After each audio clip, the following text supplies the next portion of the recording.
खे सलाम सलाम सुन, मुझे सिंध खे सलाम सलाम सुन।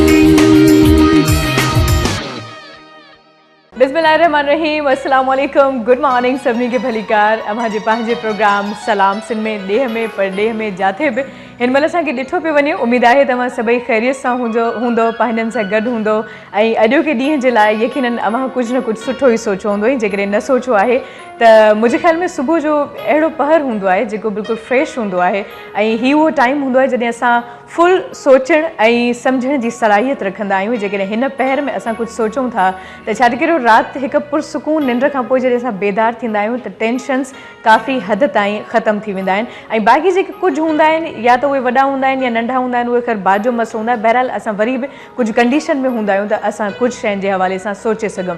ज़िंदगी आहे ऐं ज़िंदगीअ में कॾहिं ईअं बि थींदो आहे त ज़िंदगी कॾहिं कॾहिं कुझु इम्तिहान अहिड़ा वठंदी आहे ऐं कुझु फ़ैसिला इंसान ज़िंदगी में अहिड़ा करे वेहंदो आहे जो उन खां पोइ इंसान वटि पछताइण जो बि टाइम कोन बचंदो आहे। सो बहरहाल ज़िंदगी आहे ऐं ज़िंदगियूं तलख़ियूं ई दर हक़ीक़त इंसान खे इंसान ठाहिनि थियूं ऐं इंसान खे इहो अहसासु ॾियारनि थियूं त अव्हां कहिड़े मक़सद जे लाइ तख़लीक़ कया विया आहियो ऐं अव्हांखे छा करणु खपे पंहिंजी ज़िंदगी में। सो मूंखे नथो लॻे त हिन महिल मूंखे इन चैप्टर ते को वधीक लेक्चर ॾियण जी ज़रूरत आहे ऐं अक्सर इहो ई थींदो आहे, मज़ाक मज़ाक में मां पाण ई चई वेंदी आहियां त कॾहिं कॾहिं मां आगाज़ में एतिरियूं ॻाल्हियूं करे वेंदी आहियां जो मूंखे पाण ई अहसासु थींदो आहे त बसि हाणे स्कूल में मां का मास्तरियाणी कोन आहियां जो भई लेक्चर ॾियां, मॉर्निंग शो जी होस्ट आहियां ऐं इलाही घटि ई ॻाल्हाइणो आहे। सो अॼु मां उअं ई बि घटि ॻाल्हाइण वारी आहियां, छो जो जेको मौज़िज़ महिमान अॼु असांजे विच में मौजूदु आहे, अॼु असांजे हिन प्रोग्राम में आयो आहे, माशाल्लाह इलाही सॉफ्ट लहजो, इलाही ख़ूबसूरत अंदाज़ ऐं नॉलेज जे हवाले सां जेकॾहिं मां ॻाल्हि कयां, मज़हब जी ॻाल्हि कयां, सोशल ॻाल्हि कयां, सियासत जी ॻाल्हि कयां या समाज जे कंहिं बि मां मौज़ू खे खणी जेकॾहिं उन्हनि सां हिते वेही डिस्कशन कयां त यकीन कयो उन्हनि जे लाइ उहो मौज़ू नओं न आयो हूंदो, बल्कि ईअं लॻंदो आहे ॼण उन मौज़ूअ ते का सालनि जी तहक़ीक़ हले पई ऐं लफ़्ज़नि जो जेको इंतिख़ाबु हूंदो आहे एतिरो ज़बरदस्त हूंदो आहे जो ईअं फील थींदो आहे ॼण को मतिलबु अंदरि एतिरी डीप फिलॉसफी आहे जंहिंखे सम्झणु शायदि ॾुखियो हूंदो आहे। बहरहाल उहे ॻाल्हियूं वॾियूं पते जूं हूंदियूं आहिनि। सो माशाल्लाह तमामु बहितरीनु पर्सनैलिटी आहे। अव्हांखे ॿुधाईंदी हलां त सोशल साइंटिस्ट आहिनि, तमामु बहितरीनु लेखक आहिनि, हिन महिल ताईं 42 किताब इन्हनि जा लिखियलु आहिनि ऐं 33 किताब उहे आहिनि जेके छपियल आहिनि। इन खां अलावा जेकॾहिं मां सियासी ॻाल्हि कयां या सोशल तौर ते ॻाल्हि कयां त माशाल्लाह पंहिंजे पाण खे मञायो अथनि, इलाही घणो कमु कयो अथनि ऐं मे बी अञा बि कुझु अहिड़ियूं फील्ड्स हुजनि, अञा बि ज़िंदगी जा अहिड़ा कुझु पासा हुजनि जिन जे हवाले सां मूंखे ॼाण न आहे। सो बसि एतिरो ई चई सघां थी त असां सां गॾु मौजूदु आहे अब्दुल मोमिन मेमून साहिबु। अस्सलाम वालेकुम, हक़ मौजूद सलाम सिंध में भलीकार ऐं माज़रत सां जेकॾहिं कुझु रहिजी वियो। काई ॻाल्हि कान रहिजी वई, हक़ मौजूद ते तक़रीबन मुख़्तलिफ़ दोस्तनि जा मुख़्तलिफ़ जवाब हूंदा आहिनि। मां उन जे जवाब में चवंदो आहियां, दोस्त चवंदा आहिनि हक़ मौजूद, मां चवंदो आहियां असां मौजूद। छो त पंहिंजे दौर में हक़ीक़त असां ई आहियूं, असां आहियूं त ज़िंदगी आहे ऐं ज़िंदगीअ खे असां गुज़ारे रहिया आहियूं, ज़िंदगी असांखे न पई गुज़ारे। पंहिंजे मौजूदगीअ जो अहसासु इंसान में हिकिड़ी ताज़गी पैदा कंदो आहे जेका उनखे मक़सद सां सलाहींदी आहे, जंहिंजे तवसुत सां माण्हू अॻिते वधंदो आहे ऐं उन में हर ॾींहं में जेका नवान अचे थी, कुल यौमिन हुव फी शान, इहो फितरत जो उसूल आहे, क़ुरान पाक जी आयत आहे त परवरदिगार पंहिंजे हर रोज़ नए जलवे सां दुनिया में जलवा अफ़रोज़ थींदो आहे। बेशक, बिल्कुलु। असां वटि जेके नयूं ॻाल्हियूं ईजाद थियनि थियूं, नवां माण्हू नवां ख़्याल खणी अचनि था, सो उन पस मंज़र में जेके असां धरतीअ ते मौजूदु आहियूं उहे तारीख़ जो बि तसलसल आहियूं, पंहिंजे गुज़िरियल नसलनि जो बि तसलसल आहियूं, पंहिंजा अकाबरीन जेके असांजा मौजूदु आहिनि उन्हनि जो असां हिकिड़ो मतिलबु नतीजो आहियूं जंहिंजे उन्हनि जेका महिनत कई आहे। मिसाल जी ॻाल्हि, असां हींअर वेठा आहियूं, तव्हां जंहिं अंदाज़ सां गुफ़्तगू कयो था इन जे पस मंज़र में काफ़ी सारा तव्हांजा रहनुमा हूंदा, राइट, काफ़ी सारा तव्हांजा वारिस हूंदा, बिल्कुलु। त हाणे तव्हां उन्हनि जो नतीजो आहियो, उहे आहिनि तॾहिं तव्हां आहियो। अहिड़े तरीक़े सां मुंहिंजे पस मंज़र में बि साॻियूं ई शख़्सियतूं कार फ़रमा हूंदियूं, मुंहिंजा उस्ताद कार फ़रमा हूंदा, मुंहिंजा वालदेन कार फ़रमा हूंदा, मुंहिंजा घण घुरिया, मुंहिंजा दोस्त ऐं मूंसां मुहबत कंदड़ जेके बि शख़्स हूंदा। मुहबत कंदड़ जो मां इन जे करे ज़िक्र कयो छाकाणि त तव्हांजो जी सलाहियत, तव्हांजो टैलेंट, तॾहिं वधीक उजागर थींदो जॾहिं तव्हांखे केरु अहसासु ॾियारींदो त तव्हां बहितर ॻाल्हायो था, तव्हां बहितर सोचियो था। जेकॾहिं तव्हां राइटर आहियो, तव्हांजे लाइ ख़ुशीअ जो मक़ाम सभ खां वधीक तॾहिं ईंदो हिकिड़ो त जॾहिं तव्हां का तहरीर लिखी बसि कयो, उन खां पोइ ॿी ख़ुशीअ जो मरहलो ईंदो आहे जॾहिं उहा छपिजी वञे। उन खां वधीक धमाका ख़ेज़ ख़ुशी हूंदी आहे जॾहिं उन ते तव्हां सां केरु ॻाल्हाए ऐं तव्हांखे केरु ॿुधाए त तव्हांजी मूं तहरीर पढ़ी आहे। वरी उन खां बि वधीक ख़ुशी थींदी तव्हांखे तॾहिं जॾहिं तव्हांजे उन तहरीर खे उहो शख़्स तव्हांजे आॾो वरिजाए। अञा वधीक जेकॾहिं तव्हां आला ज़र्फ़ आहियो ऐं उहो शख़्स तव्हां ते जी तारीफ़ सां गॾु तनक़ीद बि करे थो ऐं तव्हां में एतिरी बर्दाश्त आहे जो तव्हां मतिलबु तव्हांजी तरबियत अहिड़े तरीक़े सां थी आहे जो तव्हां पाण खे अकुले कुल नथा सम्झो। इंसानु सेखड़ाट आहे न, त ज़िंदगीअ जो हर नओं मरहलो, छाकाणि त मूं मुंड में हिकिड़ो थलु ॿधो त हर ॾींहं में नवाण ईंदी आहे। उहा नवाण पुराणपणे जो तसलसुली हूंदी आहे, उनखे ख़तमु न कंदी आहे, उनखे पाण में मर्ज कंदी आहे। चवण जो मक़सदु आहे त हाणे उन शइ खे तव्हां क़बूल कयो। ईअं न त उहा नवाण आई आहे त तव्हां पंहिंजे पुराणपणे ते बीठा हुजो ऐं उन ते ॻंढ ॾेई चओ त न हीअ शइ मूंखे क़बूल न आहे, इहा इंतिहा पसंदी आहे। सही, तमामु सुठी ॻाल्हि। अव्हां सां यकीन कयो, हालांकि अञा मां सवाल जवाब जो सिलसिलो स्टार्ट ई कोन कयो, उन खां पहिरियों ई अहिड़ो बहितरीनु आगाज़ थी चुको आहे माशाल्लाह। इन ॻाल्हि ॿोल में मूंखे 3-4 टॉपिक्स मिली विया आहिनि, उन्हनि ते मां बिल्कुलु ईंदसि, पर असां सां गॾु असांजा टीम मेंबर्स मौजूदु आहिनि। तमामु बहितरीनु आवाज़ जो मालिक, तमामु बहितरीन सिंगर आमिर मुगल, अस्सलाम वालेकुम and welcome to the show. And आपके साथ मौजूद हैं अजय, तो आपको भी नमस्ते, अस्सलाम वालेकुम एंड वेलकम। बहुत शुक्रिया आप दोनों का कि आप दोनों मौजूद हैं। उम्मीद करते हैं कि आप कुछ ना कुछ आज अच्छा ही सुनाएंगे। ज़रा सूफी टच हो जाए आमिर भाई, लेकिन थोड़ी सी देर के बाद हम कोशिश करेंगे कि आपसे ज़रूर सुने, ठीक है? तो आप मौजूद हैं, बहुत शुक्रिया आपका।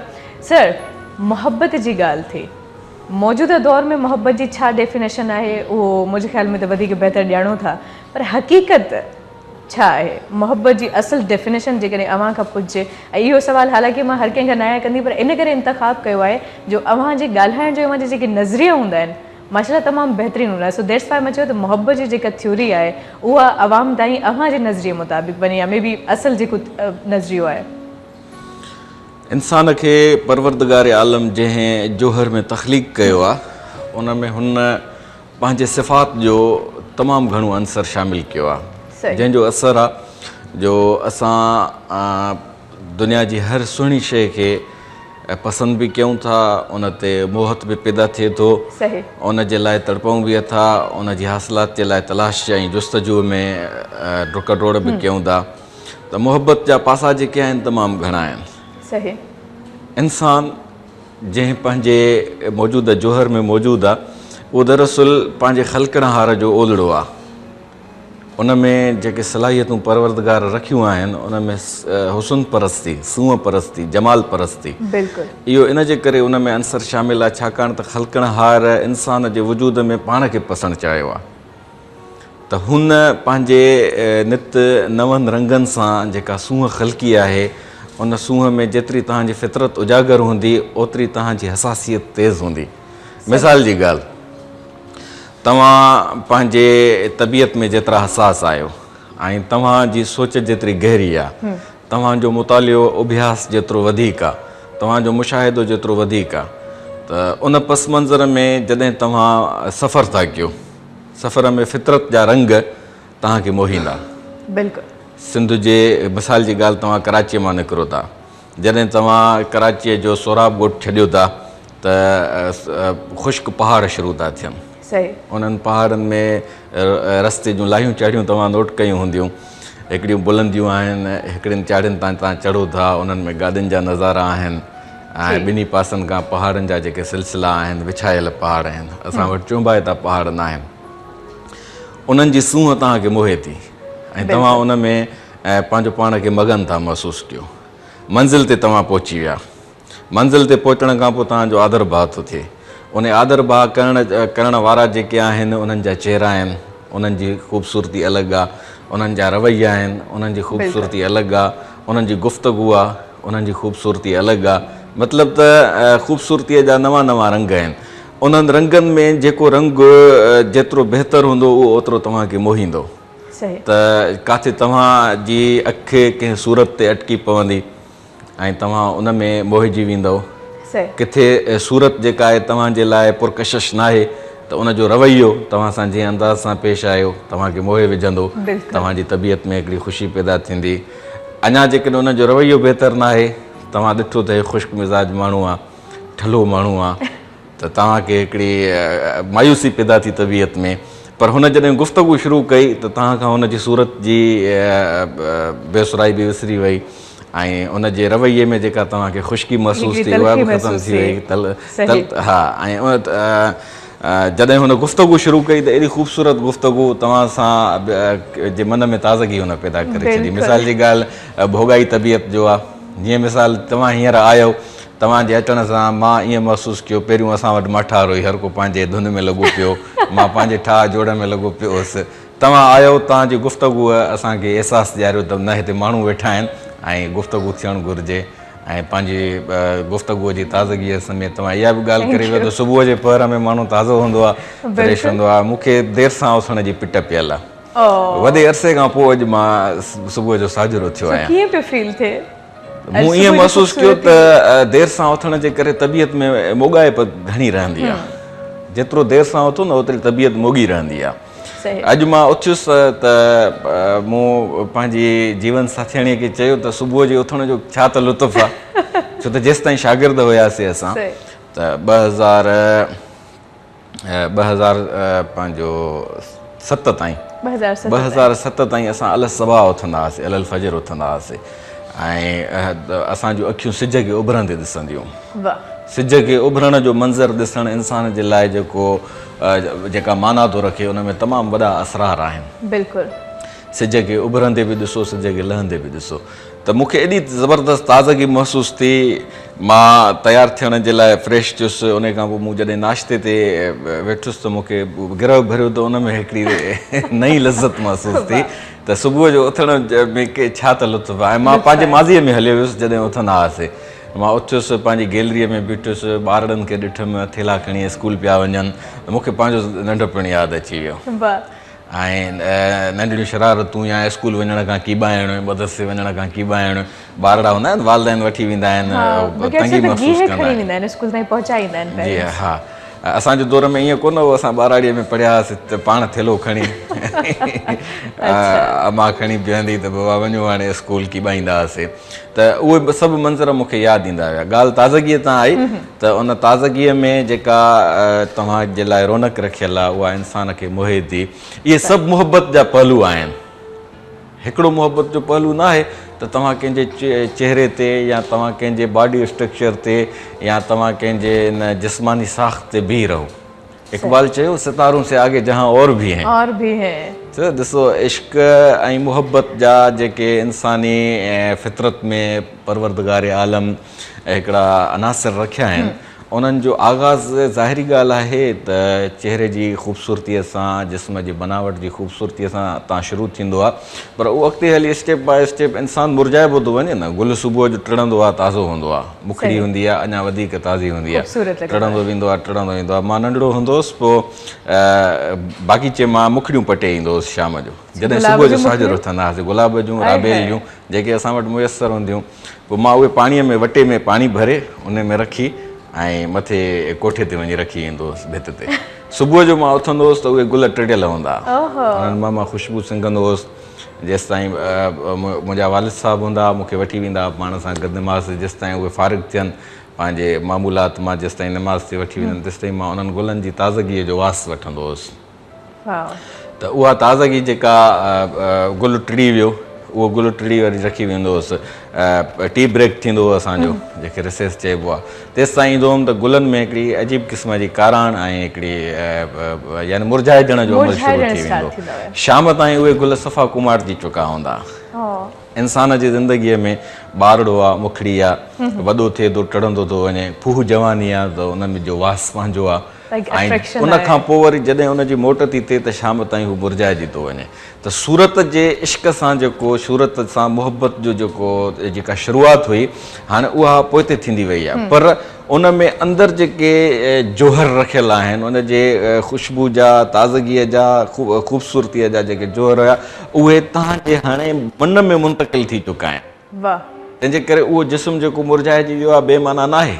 सही पाण मिसाल जी अच्छा हलाए मिसाल प्रोग्राम ते थिया, ईंदासीं मिसाल छा के करे पूरो- ब्रेक जो वक़्तु आहे माज़ सां ॻाल्हि कयां पई यकीन कयो हालांकि गुफ़्तगू एतिरी बहितरीनु हले पई बिल्कुलु अॼु न ख़्वाहिश आहे न तमन्ना आहे ब्रेक वठण जी पर छा कयूं मजबूरी आहे सो व्यूवर्स वधंदासीं हिकिड़े मुख़्तसिर ब्रेक ॾांहुं ॾिसंदा रहो अव्हां जो पंहिंजो प्रोग्राम सलाम सिंध मुझे सिंध के सलाम सलाम सिंध मुझे सिंध के सलाम सलाम सिंध मुझे सिंध के सलाम सलाम सिंध मुझे सिंध के सलाम सलाम सिंध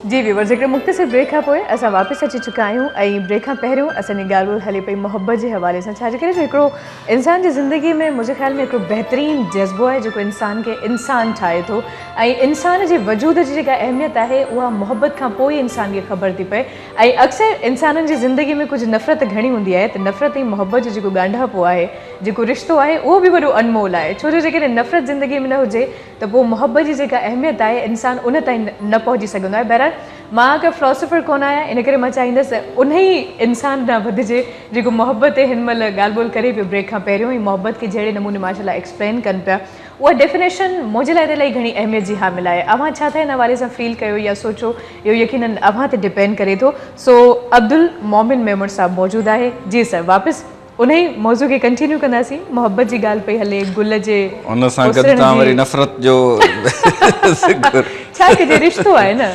लाज़िम मुलज़ुम शयूं आहिनि लाज़िम आहिनि मूंखे हिते हिकिड़ी ॻाल्हि ॾाढी ख़ूबसूरत यादि आई साहिल लुधियानवी इंडिया जो तमामु ज़बरदस्त शाइर थी गुज़रियो आहे ऐं सोशलिस्ट शाइर हुयो जंहिं पंहिंजो हिकिड़ो नज़म लिखियो मेरे महबूब कहीं और मिलाकर मुझसे उन में आख़िरी बंद जेको अथसि उहो इहो अथसि त एक शहनशाह ने दौलत का सहारा लेकर हम गरीबों की मोहब्बत का उड़ाया है मज़ाक ताजमहल जेको ठाहियो हो मुमताज़ बेगम जे यादि में बादशाह सगोरे उनखे तोहफ़ो ॾियणु चाहियो हुई ताजमहल दुनिया जे अजूबनि मां हिकिड़ो शाहकार अजूबो आहे त हुन इहो ज़िक्र कयो आहे त इहो जेको ताजमहल जुड़ियो आहे उन में असां जहिड़नि मज़दूरनि कमु कयो आहे असांजो रतु उन में पाणीअ जे कमु आयो आहे असांजो मांस उन में गारे जे कमु आयो आहे उन शख़्स वटि जेका दौलत हुई असांजे टैक्सुनि मां पई वञे उन शख़्स पंहिंजी मुहबत खे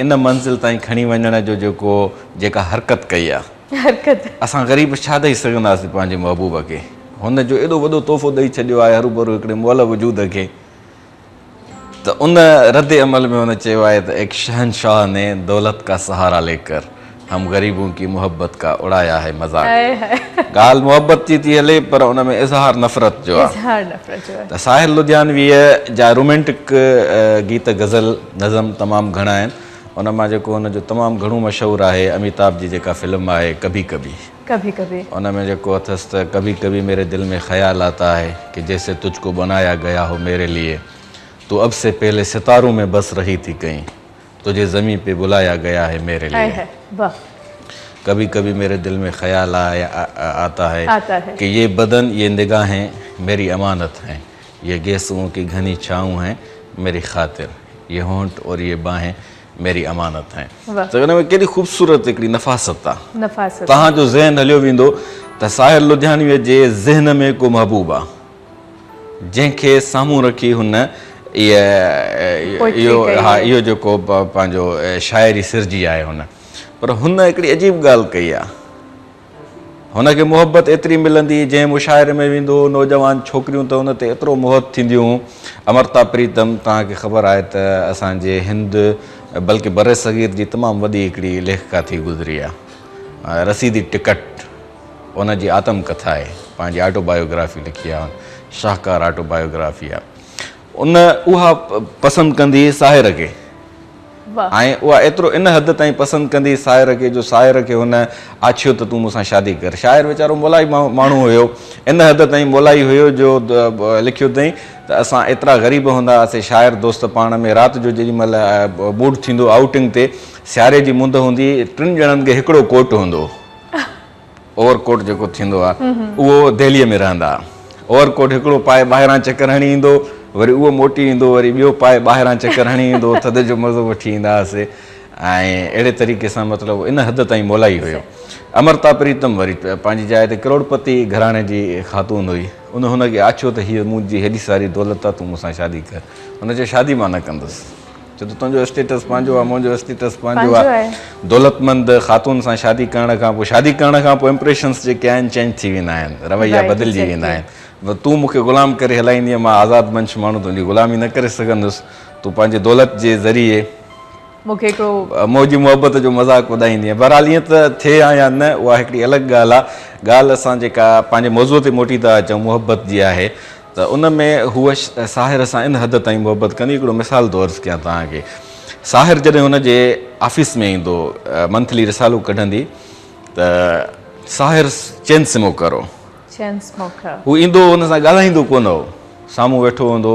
अमृता पंहिंजो कमकार कंदी, साहिर सिगरेट मथां सिगरेट साड़ींदो, सिगरेट मथां सिगरेट साड़ींदो। पोइ पंहिंजी रखवटीअ में एस्ट्रे में जेके हो सिगरेटनि जा टोटा रखंदो, जेॾीमहिल साहिर वेंदो उहे खणी हूअ सेफ में मथीं जाइ ते रखंदी। शाम जो जेॾीमहिल फारिग थींदी हुई त उहे टोटा खणी ऐं पाण छिकींदी, स्मोक कंदी।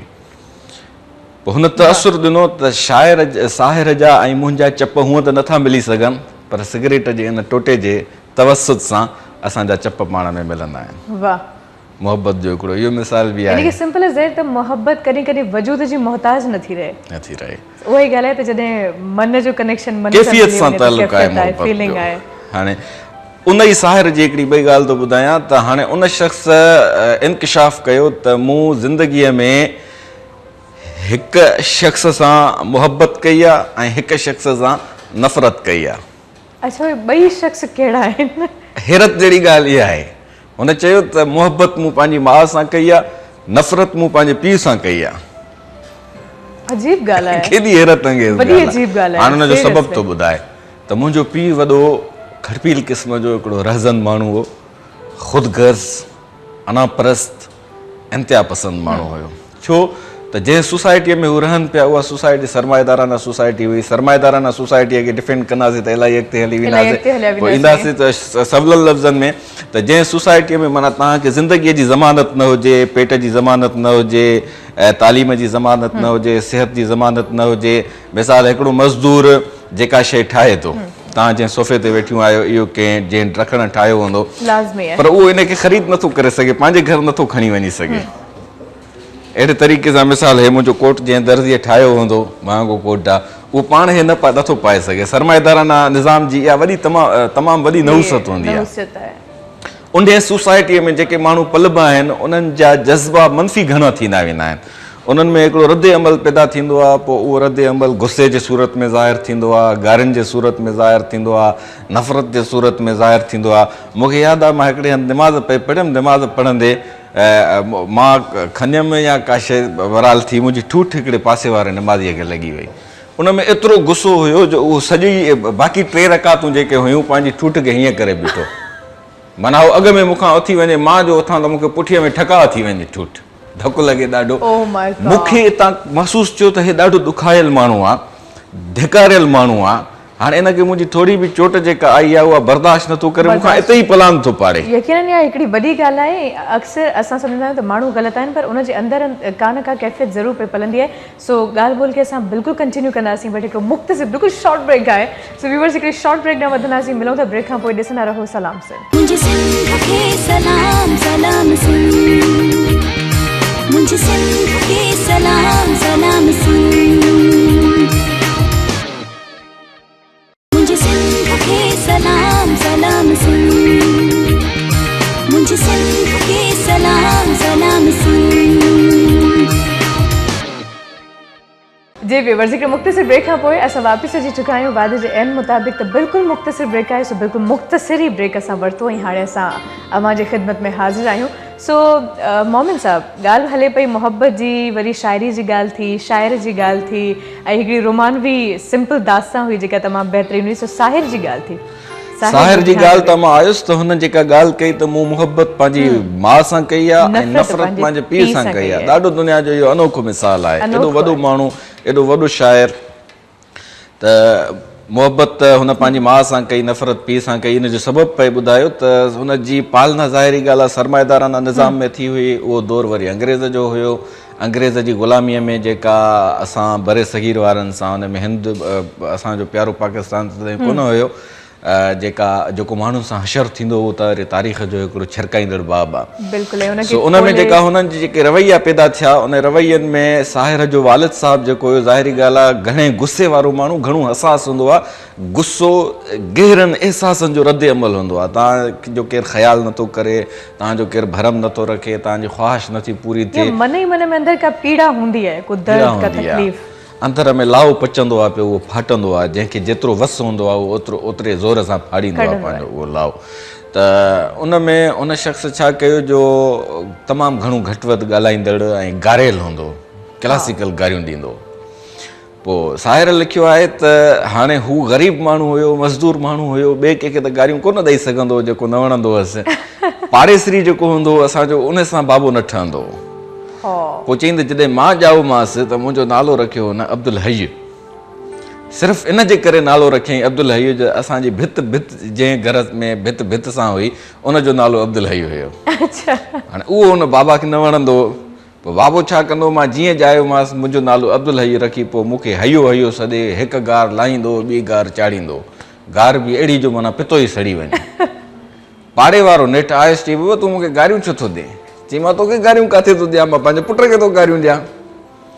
त इहो शख़्स पंहिंजे घरवारीअ सां छा हशर कंदो हूंदो? वो लाज़मी है कि न जॾहिं पुट सां औलाद जंहिंखे मां जनम था ॾियो उन सां इहो रिएक्शन आयो आहे जो रद्द अमल यानी उनखे इस्तेमालु थो करे पंहिंजे भड़ास कढण जे लाइ, पंहिंजो उबर कढण जे लाइ। मैक्सम गोरकीअ जो जग मशहूरु नाविल अथव मां, उर्दूअ में हुनजो तर्जुमो आहे, सिंधीअ में मां।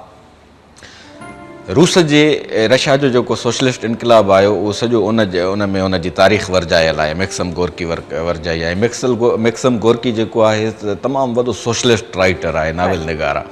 उन में हुन जे जंहिं माउ जो ज़िक्र कयो आहे उन माउ में पावेल उन नाविल जो हीरो आहे, पावेल रूसी नालो आहे। त उहा उन माउ जो जेका दर्द जी कथा हुन बयानु कई आहे, उन जो पस मंज़र में उन माउ जो जेको याने छोकिरे जो पावेल जो पीउ आहे उहो पंहिंजी माउ सां जेको हशर थो करे, कारखाने मां चिमनीअ मां मोटी थो अचे, काराटियल उज़वा ऐं पंहिंजो तेल में सणभा कपिड़ा, उन सां जेको हशर थो करे उहो जॾहिं तव्हां पढ़ंदो त तव्हांखे महसूसु थींदी उनजी गहराई। उन में जेको गुस्सो आहे उनखे कुती सॾणु, उनखे कुते जो फर सॾणु पंहिंजे पुट खे, वर्जाए नथियूं सघजनि। हिकिड़ो त नंढड़ो मिसाल मूं पेश कयो त इहो हुननि जो छा हुयो, सोसाइटीअ जो हिकिड़ो रद्द अमल हुयो। उन रद्द अमल में माण्हूअ जो जेको अंदर मां उबर जेको कढे थो, त हाणे अहिड़े तरीक़े सां साहिर जे पीउ सां बि इहो हशर थियो। पोइ साहिर चयो त मूंखे पंहिंजे पीउ जो मूंसां जहिड़ी जुठ वणे सां उहा करे आ, पर जेको अम्मा सां हशर कंदो उहो ॾिसी मूंखे अम्मा जी मज़लूमियत जे करे उन सां मुहबत थी वई। उहा मुंहिंजी पहिरीं ऐं आख़िरी मुहबत हुई। मूं सॼी ज़िंदगी पंहिंजे मुहबत जा जज़्बा उन जे नाम करे छॾिया ऐं नफ़रत जो जेको बि मूं में अंसर हुयो उहो सॼो जो सॼो पीउ ते इन करे रखियमि जो हिकु मज़लूम औरत जेका बेवस आहे, जेका पंहिंजो सभु कुझु अलॻि तड़ साड़े हिन वटि आई आहे, उन जा माउ पीउ अलाए किथे अलाए किथां जी, हे उन सां जेको हशर थो करे उन हशर जे हिन में मां हिन सां नफ़रत थो कयां। बहरहाल हिकिड़ो बहितरीनु ऐं ख़ूबसूरत जवाब बि माशाल्लाह साहिर साहब पेश कयो। ऐं शाइरी जी ॻाल्हि थी उन खां पोइ वरी अचानक शाइरी खे जो अहिड़े क़िस्म जी जेके ॻाल्हियूं हूंदियूं आहिनि ऑटोमेटिकली इमोशन्स जाॻंदा आहिनि ऐं अखियूं आलियूं थी वेंदियूं आहिनि। असां नथा चाहियूं त सुबुह सुबुह केरु रोए। सो मुंहिंजे ख़्याल में त मौसीक़ी न वधणु खपे। छा ख़्याल आहे? ऐं थोरी देरि पहिरियों तमामु ज़रूरी आहे, दिलि चाहे थी त आमिर भाई जी तव्हां तारीफ़ कई, उन में कभी कभी जे गीत जो मूं हवालो ॾिनो उहो तरन्नुम सां ॿुधूं, सभु ताज़ा थियूं। बिल्कुलु। आमिर भाई बिस्मिल्लाह, तैयार हैं आप? हो जाए दिल से।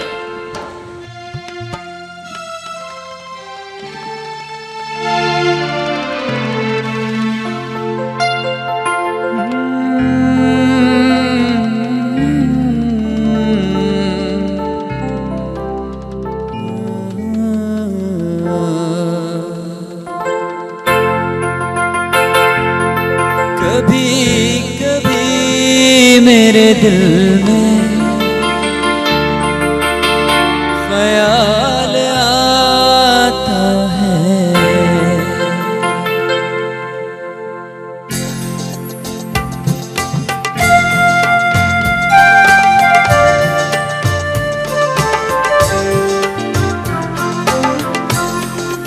कभी कभी मेरे दिल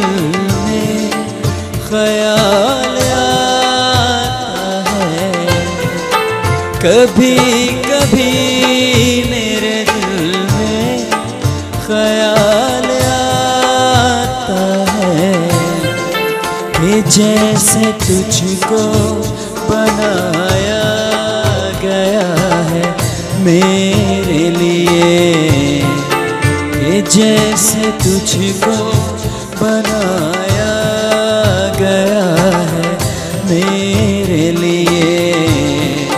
तू अब से पहले सितारों में बस रही थी कहीं, तुझे ज़मीं पे बुलाया गया है मेरे लिए, तुझे ज़मीं पे बुलाया गया है मेरे लिए। कभी कभी मेरे दिल में ख्याल आता है।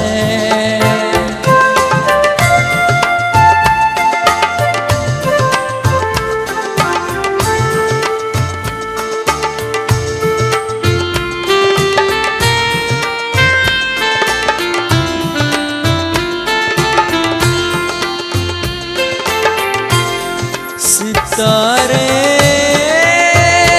अपनी रोशनी दिखा दिखा के सोए,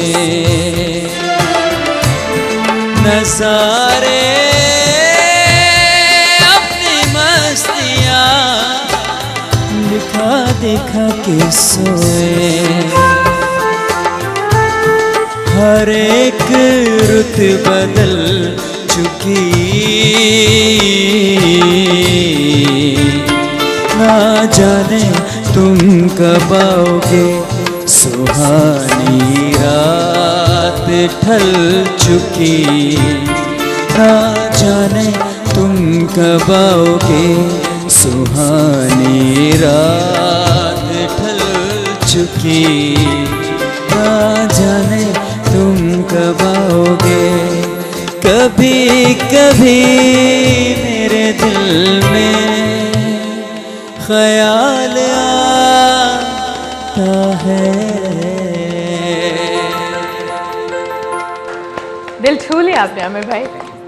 यकीन कीजिए जितने इमोशंस इस शायरी के अंदर थे, जितना लव और जितनी फीलिंग्स थी, उसी दर्द, उसी फीलिंग, उसी खुशी के साथ आपने इस सॉन्ग को गाया। माशाल्लाह, बहुत खूब।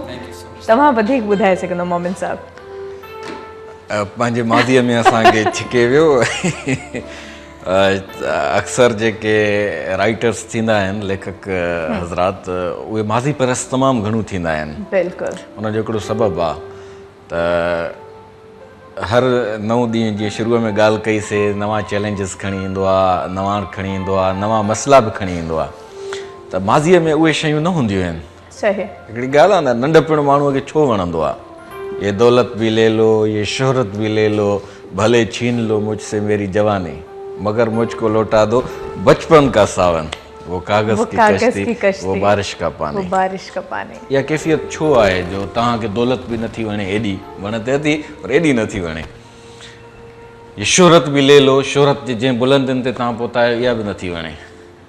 भले छीन लो मुझसे मेरी जवानी, जवानी आहे, तव्हां में ताक़त आहे, तव्हां में हिकिड़ी ख़ुदि परस्ती आहे, तव्हां में हिकिड़ो वेड़ जो जज़्बो आहे, मुज़ाहमत जो जज़्बो आहे, इहो बि नथो वणे। मगर मुझको लौटा दो बचपन का सावन, नंढपण जो उहो वास मूंखे मोटाए ॾियो। हे सभु कुझु घणो भली सबबु आहे हुनजो हिकिड़ो। क़ुर पाक में हिकिड़ी कैफ़ियत बयानु थियल आहे जेका इंसान जे बुलंदियुनि जो जी हिकिड़ी इंतिहा त न चइजे, तमामु घणी हिकिड़ी बुलंदीअ ते वठी वेंदड़ कैफ़ियत आहे। उहा आहे त ला ख़ौफ़ुन अलैहिम वला हुम यहज़नून। आई व्यूअर्स, मुख़्तसर ब्रेक आहे, मिलूं था ब्रेक खां पोइ। काॾे बि न वञिजो, रहिजो असां सां गॾु। मुझे सिंध के सलाम सलाम सुन, मुझे सिंध के सलाम सलाम सुन, मुझे सिंध के सलाम सलाम सुन, मुझे सिंध के सलाम सलाम सुन। जी बि बसि हिकिड़ो मुख़्तसिर ब्रेक हुई, ब्रेक खां पोइ असां वापसि अची चुका आहियूं। प्रोग्राम अव्हां जो पंहिंजो जारी आहे सलाम सिंध, ऐं उमेदु आहे त सलाम सिंध में अॼु ही रंग मां सभिनी खे तमामु घणो पसंदि अची रहियो हूंदो। इन लाइ जो असां डिफरेंट टॉपिक्स ते ॻाल्हाईंदा आहियूं, पर कुझु मौज़ू अहिड़ा हूंदा आहिनि जिन ते ॻाल्हाइण जो शायदि मौक़ो न मिलंदो, या अहिड़ो माहौल न हूंदो, या मे बि अहिड़ो को पर्सन कोन हूंदो आहे। बहरहाल अॼु मौक़ो बि आहे, मुनासिबत बि आहे, माहौल बि आहे। सो अॼु असां कोशिशि इन ई करे पिया कयूं त कुझु सुठो हुजे। सो मोमिन साहब मौजूदु आहे माशाल्लाह, जितां मां आगाज़ में चयो त ॻाल्हाइण जे मामले में लफ़्ज़नि जो इंतख़ाब ऐं कहाणी खे कहिड़े नमूने शुरू था कनि, वरी कहिड़े नमूने उहा कहाणी इख़्तिताम पज़ीर थी थिए, इहो जेको ड्यूरेशन हूंदो आहे, जेको टाइम हूंदो आहे, यकीन कयो इलाही बहितरीनु हूंदो आहे। ऐं अव्हां हिकिड़े सेकेंड जे लाइ बि शायदि इहो न सोचींदा हूंदो त असां हाणे टीवी जो चैनल चेंज कयूं या असां हिन ॻाल्हि खे कटियूं। यकीन कयो मुंहिंजी दिलि बि नथी चए, पर विच में ब्रेक अची थो वञे, छा कयूं। सो मां चाहींदसि पहिरियों म्यूज़िक ॾांहुं वधूं, शायदि अव्हांजे मन में बि इहा ख़्वाहिश उथी आहे त रिफ्रेश थी वेंदासीं।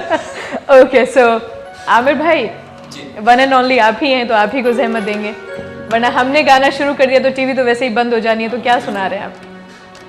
एक बड़ी खूबसूरत सी गज़ल है जगजीत साहब की, मोमिन साहब अभी वो रेफरेंस दिया मैंने रेफरेंस दिया, गाएंगे आप, गुनगुनाएंगे आप, और फिर बात हम बाद में करेंगे।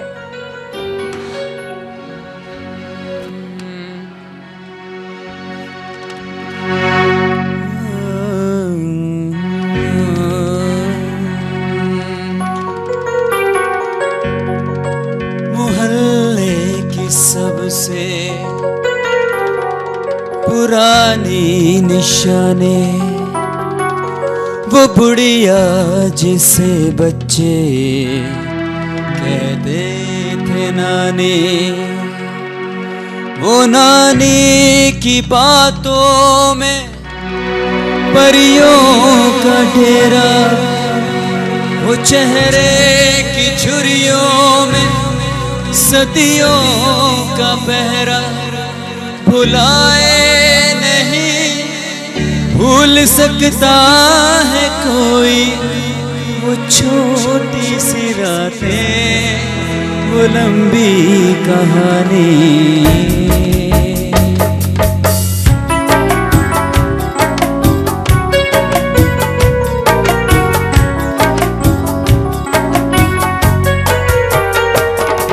ये दौलत भी ले लो, ये शोहरत भी ले लो, भले छीन लो मुझसे मेरी जवानी, मगर मुझको लौटा तो बचपन का सावन, मगर मुझको लौटा तो बचपन का सावन, वो कागज की कश्ती, वो बारिश का पानी, वो कागज की कश्ती, वो बारिश का पानी, वो कागज की कश्ती, वो बारिश का पानी।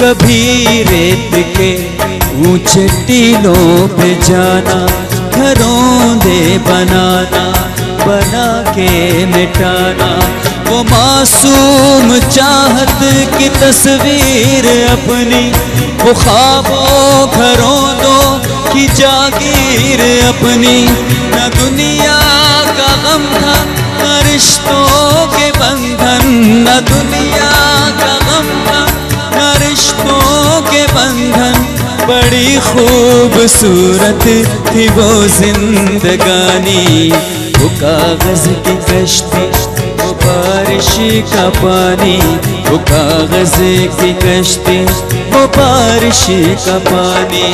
ये दौलत भी ले लो, ये शोहरत भी ले लो, भले छीन लो मुझसे मेरी जवानी, मगर मुझको लौटा तो बचपन का सावन, वो कागज की कश्ती, वो बारिश का पानी, वो कागज की कश्ती, वो बारिश का पानी। बहुत खूब आमिर भाई, अगर थोड़ी देर मजीद कंटिन्यू रहता, यकीन कीजिए मैंने रो देना था। बहुत फील से गाया, अभी यकीन कीजिए। मोमिन साहब क्या दिन याद दिला दिए। हाँ, इसलिए कि जो मैडम की फीलिंग्स हैं वो वैसे पहले भी आपने सुनी होगी ये गज़ल, लेकिन आपका जो अंदाज़ है और जिस गहराई से आप गा रहे हैं वो आपका अंदाज इन पर असरअंदाज हो रहा है, इसलिए उनकी कैफियत जो है वो ऐसी हो रही है। अगर ये उसकर हैंड फ्री में सुनती तो ये कैफियत उनकी शायद न होती, इससे डबल होती। हाँ, इससे डबल होती क्योंकि हमें पता होता है कि हमें कोई नहीं देख रहा वो हाँ उस गजल पर होती जो दुखदायक होता है। ये दुखदायक तो नहीं है, तो उम्मीद अफजा है, उम्मीद, लेकिन फिर भी वही बचपन, याद माजी है, वो यादें माजी है। बट मां खे समझ में नथो अचे त हुन ईअं छो चयो त याद माजी अज़ाब है यार अब छीन ले मुझसे मेरा हाफ़िज़ा। हालांकि मुंहिंजी कैफ़ियत मां जॾहिं परेशान हूंदो आहियां मां छा कंदो आहियां, मां पंहिंजे नंढपिण में मोटी वेंदो आहियां। अच्छा। या जॾहिं ड्रिगिन रातिनि में निंड न ईंदी आहे, निंड न अचण जो सबबु इहो हूंदो आहे जो ॾींहं जो घणी थियल हूंदी आहे, परेशानीअ जे करे मुंहिंजी निंड कॾहिं कान फिटी आहे। अच्छा। ॾींहं जो घणी निंड थियल हूंदी आहे त पोइ राति जो निंड न ईंदी आहे, पोइ ज़ोरी हाणे छा कयूं, ॿियो को कमकार कोन्हे को, ओॾी महिल माण्हू ऑपरेट करे फ़ोन खे बि थकिजी थो पवे, दोस्तनि सां ॻाल्हाए बि थकिजी थो पवे, त मां नंढपिण में मोटी वेंदो आहियां। उहा कैफ़ियत जॾहिं पाण ते तारी करे छॾींदो आहियां त मूंखे ॼण निंड पंहिंजे आगोश में वठी वेंदी आहे। मां ॼण निंड जे दरिया में लही पवंदो आहियां ऐं हिकिड़ा ख़्वाब हूंदा आहिनि जंहिंजूं छोलियूं हूंदियूं आहिनि जेके थधिकार पहुचाईंदियूं आहिनि तबियत खे, ज़हन खे सुकून बख़्शींदियूं आहिनि। अच्छा अजय, हिकिड़ी शइ नंढपिण जी उहा कहिड़ी ख़ूबसूरत यादि आहे जेका सभ खां वधीक यादि ईंदी आहे, ऐं जॾहिं यादि ईंदी आहे त बेसाख्ता दिलि में ख़्वाहिश जाॻंदी आहे काश वापसि नंढपिण में हलियो वञा? ॿ शयूं मूंखे तमामु घणियूं मोहींदियूं आहिनि नंढपिण में। हिकिड़ी त मां जंहिं नेचर जो हींअर आहियां त ज़ाहिरी ॻाल्हि आहे मां अकेला ई पसंदि घणो हुयुसि। अच्छा। मां छा कंदो हुउमि, मूंखे स्कूल जी या मदरसे जी पढ़ाई जेका पाबंदीअ वारी हूंदी उहा न वणंदी। मां घणो घोसड़ू हूंदो हुउसि, कोन को बहानो करे स्कूल मां भॼी वेंदो हुउसि मां, छो त असांजे तबियत जा जेके मुस्तक़बिल जा किरदार हूंदा आहिनि न, उन्हनि खे न आज़ाद वंश माण्हू आहियूं, नंढपिण में का बि पाबंदी न वणंदी। पोइ भली ॿिए ॾींहं ते उस्ताद जी मार बि मिले पर भॼी ज़रूरु वञिबो। हाणे मां भॼी काॾे वेंदो हुउसि, घर वञूं त अमा जी कारवाई सुझंदी, बाबा जन अक्सर सफ़र में हूंदा, उन्हनि खां घटि ख़ौफ़ थींदो। स्कूल जे उस्ताद सां ॿिए ॾींहुं वरी मुंहुं ॾियण जे लाइ असां वधीक शार्प, मां सम्झां थो त कुझु उस्ताद अहिड़ा हुया जिन खां असां वधीक शार्प हुयासीं। अच्छा। उस्तादनि खे मामूं बणाए वेंदा हुआसीं। सो मां हलियो काॾे वेंदो हुउसि, मुंहिंजो हिंगोर जा सां तालुक़ु आहे, हिंगोर जा ख़ैरपुर ज़िले जो, शायदि तव्हां बि असांजो पाड़ेसरी ख़ैरपुर त पाण हिक ई इलाइक़े जा आहियूं। पोइ असां वटि कुंभार महल आहे। अच्छा। कुंभरनि जो महल आहे। कुंभरनि जे महल जे परियां वरी हिकिड़ी वीरान जाइ हूंदी आहे। हाणे हुते उहा ज़मीन असांजी मक़बूज़ा थी वई आहे, उहे जोरूं काहे आयूं आहिनि।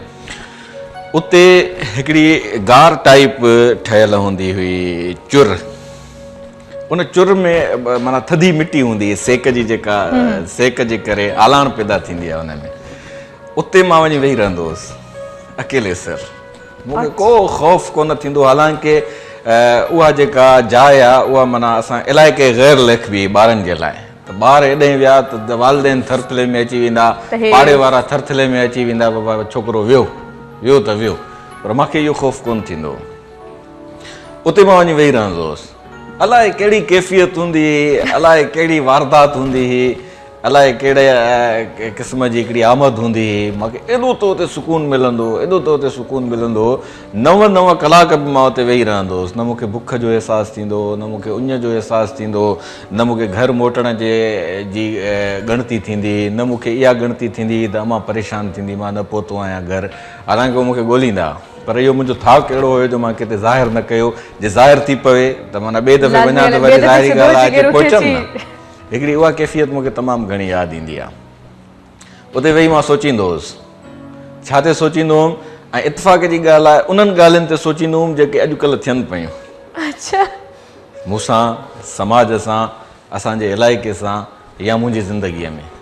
मां सोचींदो हुउसि त मां जॾहिं हिन उमिरि में हूंदुसि त मूंसां अहिड़े क़िस्म जूं कैफ़ियतूं हूंदियूं, ऐं मां अॼु जेको तव्हां सां वेठो आहियां गुफ़्तगू थो कयां न, इहा कैफ़ियत नंढपिण में मुंहिंजे ज़हन तां गुज़री चुकी। प्रैक्टिकली अॼु मुंहिंजी तव्हां सां हींअर यानी कि जेके ख्वाब ॾिठा अॼु उहे हक़ीक़त जे रूप में हक़ीक़त जो रूप यानी इहा हिकिड़ी कैफ़ियत नोट कई त मुस्तक़बिल में जंहिं इंसान खे जेको किरदारु बणिजणो आहे कुदरत उनखे उनजे नंढपण में उन्हनि सभिनी शयुनि जो हिकिड़ो ज़हनी तसवुर मां घुमण जो मौक़ो फ़राहम करे थी सही ऐं कुझु माण्हू में बि फील न कंदा हुजनि ऐं कुझु माण्हू फील जेतिरो माण्हू जेतिरो गहरो हूंदो जेतिरो अहसासु हूंदो असांखे सां छा आहे त असांजे वालिदैन असांजे लाइ अहिड़ो रस्तो ठाहियो जो असांखे घणी महिनत कान करणी पई रोज़ी रोटीअ जे लाइ सभु कुझु मुयसरु हूंदो धिका थाॿा कोन खाधासीं ऐं सिकियासीं कोन ऐं ख़्वाहिशूं जेके हूंदियूं से पूरियूं थींदियूं इन जे करे इहे सोचूं उन माण्हूअ खे ईंदियूं आहिनि जेको दुखायल घटि हूंदो आहे जेको ॿिए जे दुख खे घणो महसूसु कंदो आहे ॿी कैफ़ियत जेका मुंहिंजी आहे नंढपण जी जेका मूंखे तमामु घणो यादि ईंदी आहे उहा आहे असांजो नानाणो ॻोठु हूंदो हो नओं ॻोठु नानाणो ॻोठु नओं ॻोठु हुनजो नालो हुयो त पुराणो पर सिंधीअ में असांजा जेके नाला हूंदा आहिनि बुज़दिल माण्हूअ जो नालो बहादुर ख़ान हूंदो ऐं टको ई न लहे हज़ार ख़ान हुनजो नालो हूंदो सो अहिड़े तरीक़े सां उते असां वेंदा हुआसीं नंढे हूंदे चवंदा हुआ बाबा बगी भाड़े ते वठी अचु इहो लफ़्ज़ हूंदो तॾहिं गाॾियूं घटि हूंदियूं ऐं पंहिंजो जेको इलाइक़ो हूंदो उते कार बार जेका तमामु हिकिड़ी रेयर केस माण्हुनि वटि हूंदी 80s जी ॻाल्हि आहे इहा 80 जे ॾहाके जी पोइ घर खां वठी टांगे ते चढ़ी जेको सफ़रु कंदा हुआसीं 4 किलोमीटरनि जो उन सफ़र में जे दौरान जेके मुंहिंजे यादो मंज़र ईंदा कॾहिं कमंद पोखियल हूंदो कॾहिं वण पोखियल हूंदा कॾहिं साग जी ख़ुशबू कॾहिं लूसण जो फसल त फेवरेट चांवरनि जी सारियुनि जी ख़ुशबू उन्हनि जी चारीअ जी जेका बिहक हूंदी वरी जेॾी महिल हवा लॻंदी उते वरी यादि थो अचे मुमताज़ लाशारीअ जो ॻायल गीत गुल अहिड़ी तरह त हवा में लुॾनि को हा पियो करे को न पियो करे ॻाल्हियूं त अलाए कहिड़ियूं अथनि को हा पियो करे को न पियो करे बहरहाल उते वञी वेठासीं त उन्हनि जो वॾो हिकिड़ो गेट ठहियलु हूंदो पुराणा जेके काठ जा गेट ठहियल हूंदा पाण ई ठाहींदा ऐं उन में इंजीस न हूंदा हेठि जेको हूंदो काठ जो ई हूंदो उन में हिकिड़ो खोलींदा हुआसीं त अजीब क़िस्म जो हिकिड़ो चिकट थींदो ठीकु आहे उन गेट खे वञी खोलींदा हुआसीं उहे चिकट थींदा मूंखे मुंहिंजे तबियत में करार ईंदो अंदरि वेंदा हुआसीं वॾा अङण हूंदा मेहुनि जूं हुरियूं ठहियल हूंदियूं कतार में मेहूं बीठल हूंदियूं शाम जो वरी असांजा माइट जेके आहिनि गाह जी भरी खणी अची उछलाईंदा उन भरीअ में कमद जूं छड़ियूं जेके आहिनि जेकॾहिं कमद जी मौसम हूंदी त अटकियल हूंदियूं ख़बर हूंदी त अॼु फलाणा महिमान ईंदा उहो कमद असांखे कढी उहो ॾींदो त उहा असांजे लाइ तमामु वॾी सरप्राइज़ बि हूंदी ऐं हिकिड़ी वॾी गिफ्ट बि हूंदी हुई राति थींदी बाहि ॿरंदी अॻे में चयो त मासात मिठी ज़ात कुकड़ को त खाऊं राति त इहे कैफ़ियतूं माना वाक़ई उते कुकड़ कुहंदा ऐं उहो कुकड़ वरी राति जो चढ़ंदो हो तॾहिं फार्मी मुर्गियूं एतिरियूं असांजे ॻोठ में आम न थियूं हुयूं देसी मुर्गी हूंदी त उहा कुकड़ जॾहिं कुसबी खाईंदा हुआसीं उनजो सवादु हूंदो ऐं पोइ राति जो पंहिंजो जेके नानाणा हूंदा हुआ असांजा नाना यार मोहम्मद या पंहिंजी अदी फापुल उहे जेके आखाणियूं ॿुधाईंदियूं उन्हनि आखाणियुनि ॿुधंदे निंड खयूं वेंदी असांखे वरी अलल फजर जेॾी महिल अखि खुलंदी ओॾी महिल ॿाराड़ीअ में अक्सर दूहे जी ख़ुशबू हूंदी आहे बिल्कुलु चुल्हियूं ॿरंदियूं आहिनि दूहे जी ख़ुशबू हूंदो आहे उन दूहे जो वास जेको तबियत में ईंदो उन दूहे जी वास जो जेको अहसासु हूंदो ॼण ज़िंदगी असांजे तबियत में ड्रोड़ी ईंदी उथंदा हुआसीं फ्रेश थियण जो बि कोन हूंदो ओनू बुर्श करण जी बि ॻणती कोन हूंदी उथियासीं निकिरी वियासीं हा त उहो बि कोन कंदासीं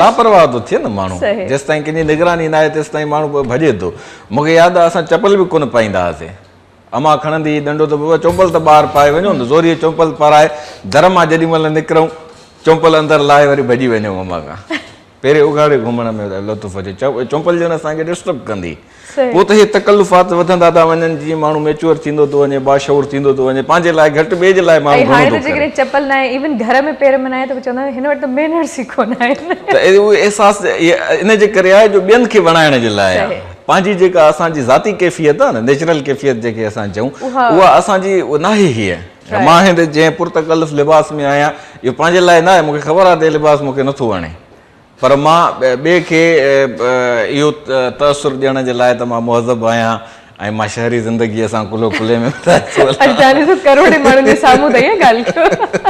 हक़ीक़त जेका आहे सो इहे ॿ कैफ़ियतूं जेके आहिनि से मुंहिंजे लाइ ॾाढियूं मोहींदड़ हूंदियूं। वाह वाह, यकीन कयो जॾहिं मां ॻाल्हि पिया कयो त ईअं पियो फील थी ॾियणु उते मौजूदु आहियूं ऐं उन्हनि सभिनी शयुनि खे फील पिया कयूं। छा करे असांजे ॻोठ जो आलम बि कुझु ईअं ई हुयो ऐं उहे सुबुह जो उथणु, उहे सुबुह जे टाइम, उन खां पोइ वरी साॻा ई कमु करणु, दूहो मानी पचणु, चांहि अर्ली मॉर्निंग, वरी पापनि जो इंतज़ाम, सो उहे सभई शयूं यकीन कयो एतिरियूं ख़ूबसूरत हूंदियूं आहिनि। बहरहाल हाणे त ज़िंदगी एतिरी टफ थी वई आहे जो असां माज़ी में चाहियूं त बि नथा वञी सघूं, इवन ॻोठ नथा वञी सघूं छो जो कमु कारियूं यकीन हितां जी लाइफ थोड़ी डिफरेंट आहे। बहरहाल इहे त हुयूं कुझु शहरी ज़िंदगीअ में जेको तव्हां जकड़जी था वञो, मां पंहिंजी ज़िंदगीअ जो हिकिड़ो डगर अहिड़ो रखियो आहे जो मां इहे मौक़ा हासिल कंदो आहियां। मां महीने में 2-3 दफ़ा जेसि ताईं ॻोठ न वञा, कराचीअ में मां ॿुसाट थी वञा, मां डिप्रेस थी वञा। सची ॻाल्हि इहा आहे। मुंहिंजी मैडम आहे, तव्हांखे ख़बर आहे त उहा जेकॾहिं घणो मसरूफ़ हूंदी आहे, उनजे असेंबलीअ जा इजलास हूंदा आहिनि, सोगी हूंदी आहे, त मां खिसकी हलियो वेंदो आहियां ॻोठ। ॻोठ मां वास वठी अॼु बि मां असांजो पंहिंजो हिंगोर जा एॾो वॾो शहर त न आहे, शहर नुमा ॻोठ आहे, पर उन शहरी आबादीअ खां रोड जे परीहं भर ॿाराड़ी आहे जिते मां नंढे हूंदे वेंदो हुउसि। असांजे बाबा जो दोस्त हूंदो चाचो मोहम्मद चांग, पोइ उहो पेहो हणंदो हो कड़बन जे पंहिंजो जुअर जे मौसम में। इहा मौसम हले पई थी, मां सम्झां थो पेहा हाणे लॻल हूंदा। बिल्कुलु इहो कमु मां बि नंढपण में काफ़ी कयो आहे। पोइ मां हुनजे पेह ते चढ़ी वेंदो हुउसि। पेह ते चढ़ी उहा खंभाणी हूंदी हुई, हुनजी बेत पढ़ंदा हुआसीं नंढे हूंदे, खणो खंभाणी खाए न झार, त उहा वारी खंभाणी मां हणंदो हुउसि। वरी चीकी मटी पटे जेके गोलीड़ा ठाहींदा हथ सां, जेतिरो लसो हूंदो ओतिरो मज़ो ईंदो आहे, गुलेल खे इस्तेमालु करणो उहो हणंदो हुउसि। मां अॼु बि जॾहिं ॻोठ में हूंदो आहियां, जेकॾहिं सिजु लही बि वेंदो आहे, देरि सां बि राति जो 9-10 बि थी वेंदा आहिनि, वॉक जो ट्रैक मुंहिंजो जेको आहे अॼु ताईं बि उहो आहे, उहो ई आहे। ऐं मां वञी उन जाइ ते हींअर बि वञी वेहंदो आहियां, हींअर बि वञी उन जाइ ते। मुंहिंजनि दोस्तनि खे ख़बर आहे त फलाणी टाइम ते जेकॾहिं ॻोठ आहे त हिते ई मिलंदो। आॾो गाॾी झलियूं बीठा हूंदा आहिनि, मां मोटंदो आहियां ऐं उते ई मिली पवंदा आहिनि। ऐं उते लवनि में, ॿूड़नि में, ऐं हींअर वणनि जी मौसम थी हले, वणनि जी हिकिड़ो पंहिंजो हिकिड़ो अजीब वास थींदो अथव। उनखे वरी जेका कीड़ा मार दवा ॾींदा आहिनि, उन दवा जी बि हिकिड़ी जेको होगा थींदो आहे, उहे सभु जॾहिं शयूं मुंहिंजे तबियत में ओतिजी ईंदियूं आहिनि त मां वरी ॼण उन कैफ़ियत में रियल हलियो वेंदो आहियां। गोगीड़ा पटे खाधा आहिनि? हा बिल्कुलु, मां गोगड़ा पटे खाधा आहिनि। मज़ो ईंदो आहे खाइण में, बिल्कुलु खाइण में मज़ो ईंदो आहे। ॿियो हिकिड़ो कड़ब में थींदो आहे, हिकिड़ो छिले चाचो मोहम्मद खाराईंदो हो असांखे, उहो बि ॾाढो मिठो थींदो हो। असां हुनखे शायदि हिन महिल ज़हन में न पियो अचे। ऐं कची जॾहिं उसरंदी आहे पई, असां हुनखे पटे ऐं खाईंदा हुआसीं। पटे खाईंदा आहियूं। उनजो मिठास जेको हूंदो आहे ॾाढो, न घणो मिठो न घणो फिको, उनजी जेका ख़ुशबू हूंदी आहे उहा ॾाढी मतिलबु हिकिड़ी लज़ीज़ ऐं एहसासनि खे उजागर करण वारी हूंदी आहे। अच्छा, जीएम साहब चवनि पिया साऊं आहे, पर साऊं हिकिड़ो गांव आहे। ऐं जोर जी जेकॾहिं असां ॻाल्हि कयूं त जोर जो हिकिड़ो गौंच थींदो आहे, गौंच उसरंदो आहे जॾहिं न कचो हूंदो आहे न पको हूंदो आहे, उनजे मां छिलण लाइ जॾहिं खाइबो आहे उहो।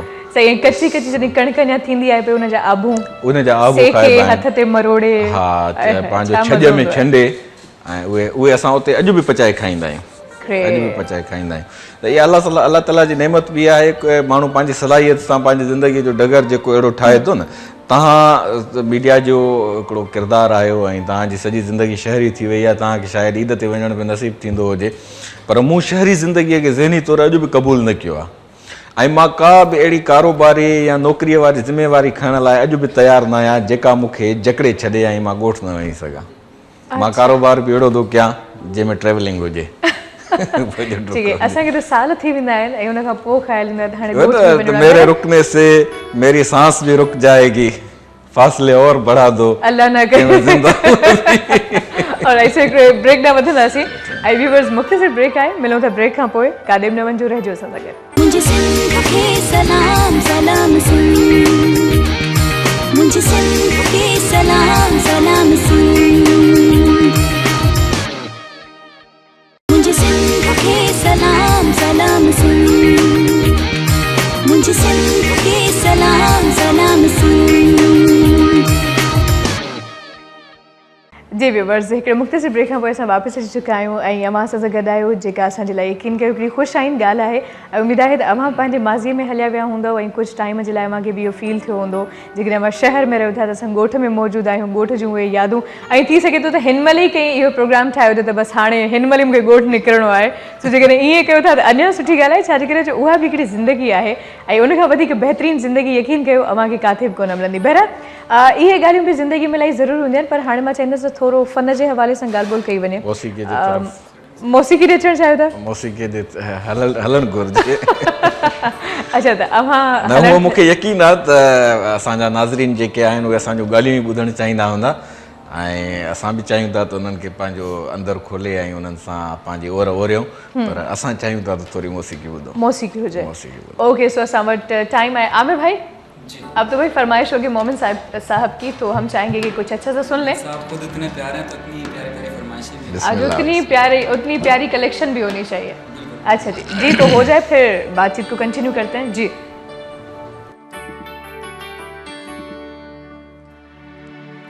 काफी देर से मैं लो पिच पे गा रहा हूँ, तो मूड बन गया थोड़ा सा हाई पिच का।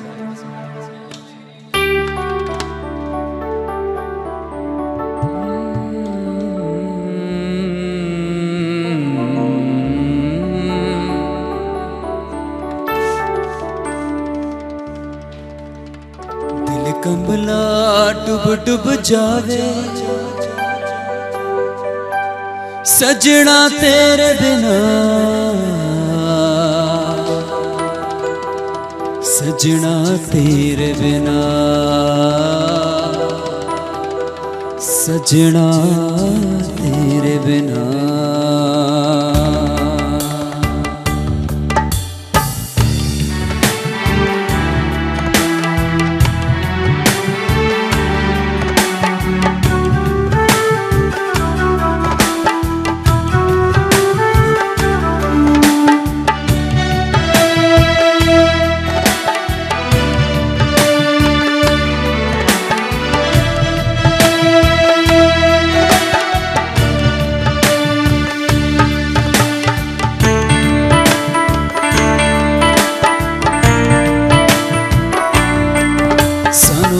पल चैन न आवे, सानू एक पल चैन न आवे, सजना तेरे बिना, सजना तेरे बिना।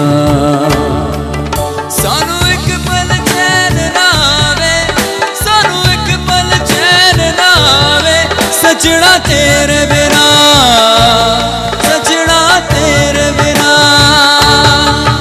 दिल कंबला डुब डुब जावे, दिल कंबला डुब डुब जावे, सजना तेरे बिना, सजना तेरे बिना, सजना तेरे बिना।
जमाना मारदा ताने जुदाई जान दिखावे, सानू एक पल चैन ना आवे, सानू एक पल चैन ना आवे, सजना तेरे बिना, सजना तेरे बिना। हो सानू एक पल चैन ना आवे, सानू एक पल चैन ना आवे, सजना तेरे बिना, सजना तेरे बिना।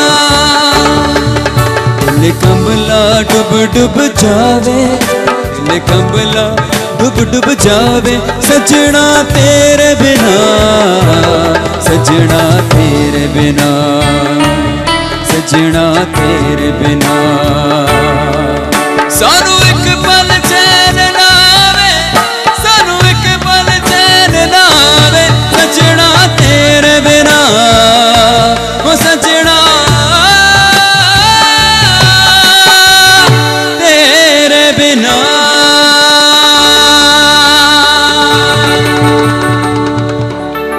ये क्या था मेरे भाई? बहुत खूब, जो था बड़ा कमाल था और बड़े कमाल माशाल्लाह आपने गाया। मोमिन साहब कीअं लॻो? अव्हांजी फरमाइश ऐं अव्हांजे मिज़ाज जे मुताबिक़ हुयो या? मूंखे पंहिंजो उहो सॼण थो यादि अचे जंहिंसां मुंहिंजी इहा कैफ़ियत आहे। त सची ॻाल्हि इहा आहे त मूंखे उन खां सवाइ वाक़ई बि हिकिड़ो पल चैन न ईंदो आहे। उहा का महबूब आहे या महबूब न आहे, बल्कि मुंहिंजो रहनुमा आहे, मुंहिंजो गाइड आहे, जेको अॼुकल्ह मूंखां बिना कंहिं सबब जे नाराज़ आहे।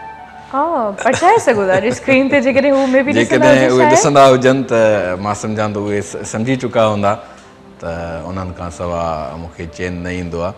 मां उन्हनि खे फेसबुक ते वॉच कयो, मूंखे फेसबुक तां बि उन्हनि अनफ्रेंड करे छॾियो, बल्कि ब्लॉक करण जो शायदि उन्हनि खे ऑप्शन मालूम कोन्हे, ब्लॉक न करे सघिया आहिनि।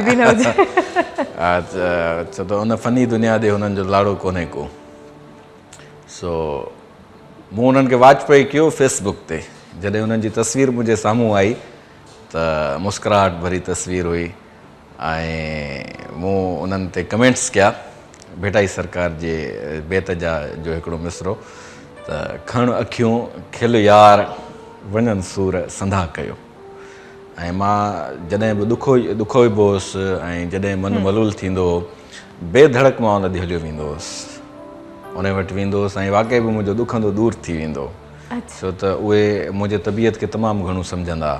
नंढड़ो बालकड़ो हुयुसि मां उन्हनि सां ख़तो किताबत शुरू कई, उन्हनि ॾे अचणु वञणु शुरू कयो। उन्हनि जो प्यारु, उन्हनि जो तवजो, उन्हनि जी तरबियत, ख़ासि करे इस्तिग़ना अरबीअ जो लफ़्ज़ इस्तेमालु थींदो आहे, जंहिंमें थींदो आहे माना लापरवाही न चइजो, उनखे लापरवाही हिकिड़ो मनफ़ी लफ़्ज़ आहे, माना कंहिं ते अखि न ॿुॾण जी जेका कैफ़ियत मूं में पैदा कई सा मुंहिंजे उन साईं कई।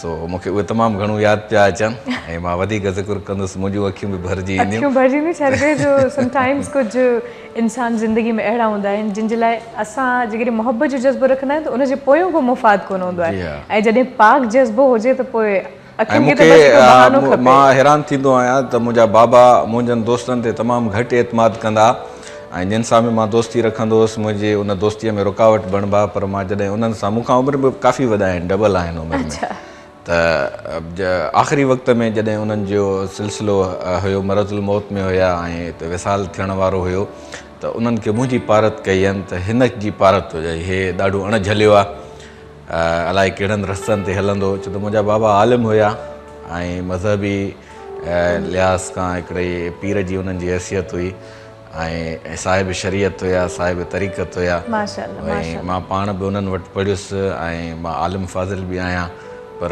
मूंखे उहो ॾिसंदा त हे असांजे रस्ते ते न हलंदो। बहरहाल पोइ हिकु हद ताईं मूं ते उहे सख़्ती कंदा। पोइ जॾहिं उन्हनि मूंखे वॉच कयो, मिसाल जी ॻाल्हि, मां सुबुह जी नमाज़ जॾहिं छॾे ॾिनी, सुबुह जी नमाज़ पढ़ंदा हुआसीं पाबंदीअ सां, सुबुह जी नमाज़ मूं छॾी अची कराचीअ में जॾहिं पढ़ाई शुरू कई त मूं सुबुह जी नमाज़ पहिरियों कमु इहो कयो, सुबुह जी नमाज़ छॾी हुयमि। पोइ उते जॾहिं मां वेंदो हुउसि त सुबुह जी नमाज़ ते बाबा जन उथारींदा, मां न उथी सघंदुमि, हिकु हद ताईं सख़्ती कंदा। उन खां पोइ मुंहिंजो एतिरो ख़्यालु कंदा जो मां जेसि ताईं बि उथां, मुंहिंजा दोस्त अचनि उन्हनि खे रोके छॾींदा त हुनजे उथण जो टाइम अञा न थियो आहे। उन्हनि खे उन्हनि जी मुंहिंजी कैफ़ियत सम्झ में अची वई। हालांकि नमाज़ न पढ़णु हुननि जे लाइ त तमामु वॾो हिकिड़ो ॾुखियो मरहलो हुयो, नाक़ाबिले बख़्शिश ॾोह हुयो, पर मुंहिंजी नमाज़ न पढ़ण खे हू क़बूलु करे चुका। हाणे नथो पढ़े त हाणे नथो पढ़े, बग़ावत जे करे न छॾी अथई ऐं नई वरी नमाज़ खां नफ़रत आहे। हिन जी हिकिड़ी कैफ़ियत आहे, उन कैफ़ियत ते मां ॻाल्हायां, पर हींअर असां वटि वक़्त जी गुंजाइश शायदि एतिरी न हुजे। पोइ मुंहिंजी बांह खणी उन्हनि जे हवाले कयनि त बाबा हिनखे तूं ई संभाले सघें थो। ऐं मूंखे ख़बर न आहे त छो मुंहिंजे शादीअ वारे मरहले खां पोइ उहे मूं मां हथ कढी विया ऐं मां उन्हनि ॾे हली बि वियुसि, मूंखे उहा मोट न मिली ऐं अॼु बि मुंहिंजे दिलि में उन्हनि जे लाइ ओतिरो ई प्यारु आहे, मूंखे यकीन आहे उहे मोटी ईंदा ऐं मूंखे उअं ई अची संभालींदा ऐं मुंहिंजे मां बाबा जी अमानत आहियां, उन्हनि जे हवाले थियल आहियां ऐं हुननि जे दिलि में बि एतिरी कैफ़ियत हूंदी, उन्हनि जो इहो रद्द अमल मां सम्झी सघां थो, निगाहुनि जी ॿोली, इशारनि जी ॿोली, अदाउनि जी ॿोली। उहे ॻाल्हि आहे त इंसान जे अंदरि में जेको सहर आहे या जेको लावो आहे या इंसान हिकिड़ी अजीब कैफ़ियत आहे, उहो इंसान यकीनन सम्झंदो आहे जंहिंजो अव्हांजे दिलि सां कनेक्शन हुजे। जी हा, त मूंखे हींअर ज़ाहिरी ॻाल्हि आहे नुसरत फ़तेह अलीअ जो इहो कलाम जेको आहे डुब डुब कीअं मिसरा हुई हुनजी, डुब डुब साडा कम, इसके लिरिक्स मतिलबु दिलि ॿुधी वई ऐं उहे कैफ़ियतूं उहे पल मूंखे यादि अची विया, मूंखे को ख़ूबसूरत चहिरो ज़हन में कोन आयो, मुंहिंजे लाइक़ु आहे इश्क़ ऐं मुहबत, इहे सभु शयूं थियूं आहिनि, हिकिड़े मरहले मां गुज़री आया आहियूं, पर उन्हनि मां भिटाई साईं चवाणी जिते छोरियुनि ॾिना चाल उते लाहूती लंघी विया, त असां लाहूती बणिजी लंघी आया आहियूं उतां, उहे शयूं असांखे हींअर मुतासिर कनि थियूं, मोहिन थियूं, पर मजबूर नथियूं करे सघनि। सही। ऐं अव्हां जा हिन महिल ताईं जेके बि नज़रिया, जेके बि ॻाल्हियूं मुंहिंजे साम्हूं आयूं, यकीन कयो अक्सर ईअं थींदो आहे छा की असांजो रोज़ु हिकु नए इंसान सां मिलणु थिए थो, रोज़ु हिकु नए इंसान सां कचहरी कयूं था, नवां थॉट्स, नयूं शयूं साम्हूं अचनि थियूं, पर जॾहिं बि का ॻाल्हि थींदी आहे आख़िर में को न को नुक़्तो ज़रूरु छुटी वेंदो आहे, उते हिकिड़ो सुवालु उभरंदो आहे, पर कुझु इंसाननि जे गुफ़्तगू में उन्हनि जो अंदाज़ एतिरो ख़ूबसूरत हूंदो आहे जो उहो नुक़्तो त छा हिकिड़ी मामूली गुंजाइश असांजो ज़हन वेंदो ई न आहे त हाणे छा थी सघे थो, छा सिचुएशन क्रिएट थी सघे थी, ऐं सवाल करण जो त कोई जवाज़ ई पैदा न थींदो। अॼु बि इवन पूरे प्रोग्राम में व्यूअर्स फील कयो हूंदो त सवाल हिन महिल ताईं शायदि न थियो आहे, हिकिड़ी कचहरी जे स्टार्ट थी इख़्तिताम ते बि उते ई पहुती आहे ऐं अञा असांजी उहा ॻाल्हि ॿोली जो जेको सिलसिलो आहे उहो जारी आहे। बहरहाल हाणे हिकिड़ो सवाल पुछंदो,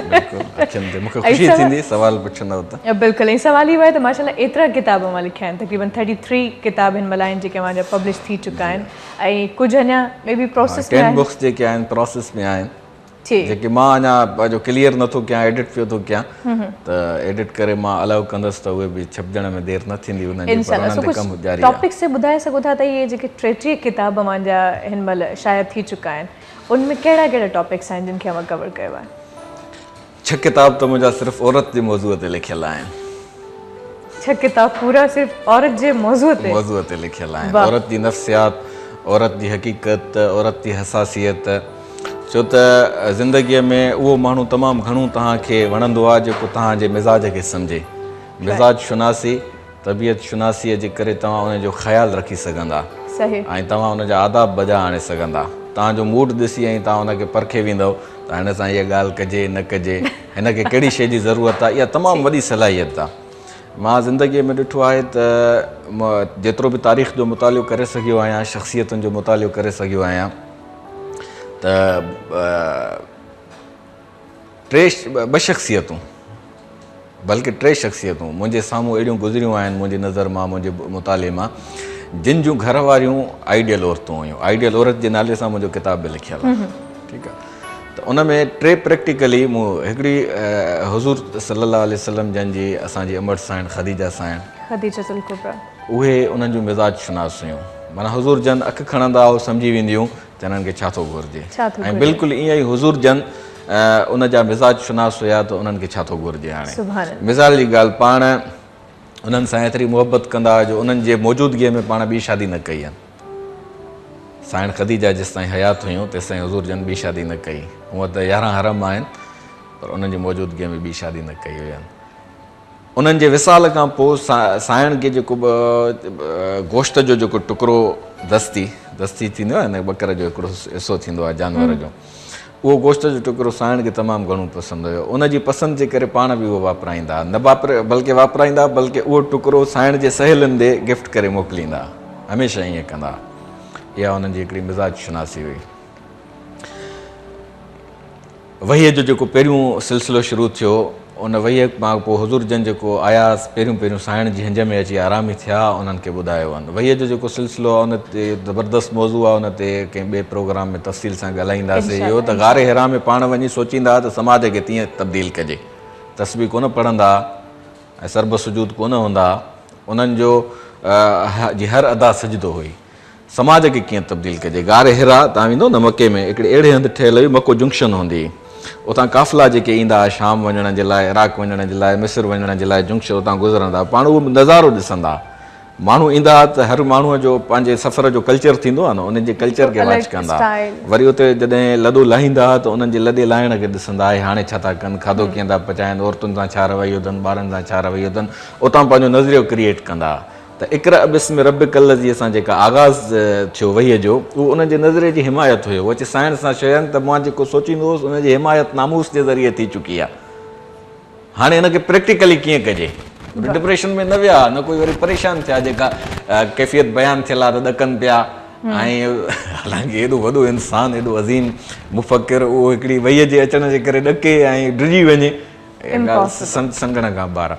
साईं चयो वाह वाह, नामूस जो तव्हां ज़िक्र कयो आहे त मुंहिंजो सोट आहे वरक़ा बिन नौफल, उन्हनि ॾे था हलूं। उहो इंजील जो ॼाणू आहे, उहो तौरेत जो ॼाणू आहे, उहो ज़बूर जो ॼाणू आहे, आसमानी सहीफ़नि जो ॼाणू आहे, यहूदियुनि सां उथी वेही चुको आहे, ईसाइनि सां उथी वेही चुको आहे, पाण ईसाई हुयो। तॾहिं ईसाइयत हुई, छो त हज़ूर जन जे अञा दीन जो आगाज़ न थियो हुयो। उन्हनि सां अची डिस्कस कयो त हज़ूर जन खे उन अॻु कथियूं ॿुधायूं त हाणे तोखे कहिड़नि मरहलनि मां गुज़रणो पवंदो। ॻाल्हि आई हज़रत साईं ख़दीजा जे मिज़ाज शुनासीअ सां। एॾो वॾो मरहलो, दुनिया जे अज़ीम इनकलाब जो आगाज़ हिकु औरत जी मिज़ाज शुनासीअ सां थियो। नंबर 2, अलामा आया काज़ी, उन्हनि जी जेका साइण हुई अमर एल्सा काज़ी, हिक ॿिए जा मिज़ाज शुनास हुया, आइडियल जोड़ो हुया। मौलाना अबुल कलाम आज़ाद, उन्हनि जी साइण हुई साइण ज़ुलेखा, उन्हनि जी घरवारी हुई, मिज़ाज शुनास हुया। मौलाना जी ज़िंदगीअ जा तक़रीबन उन्हनि जी 81 साल जे लॻभॻि उमिरि हुई। उन मां 27 साल जेल में गुज़ारिया ऐं 27 साल तहरीक आज़ादीअ जा हीरो हुया।